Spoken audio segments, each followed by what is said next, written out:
السلام علیکم ناظرین، میں ہوں اینکر پرسن نائلہ اور آپ دیکھ رہے ہیں سٹی ون نیوز۔ خبر شامل کرتے ہیں راولپنڈی سے۔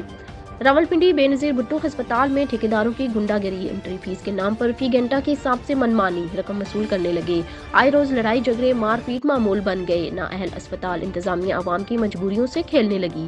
علاج کی خاطر آنے والے لوگ ذلیل ہونے لگے۔ ذرائع کے مطابق RDA ملی بھگت سے ایسے لوگوں کو ٹھیکہ دیا جاتا ہے جو غریب عوام کے ساتھ صرف بدتمیزی نہیں بلکہ لڑنے پر اتر آتے ہیں۔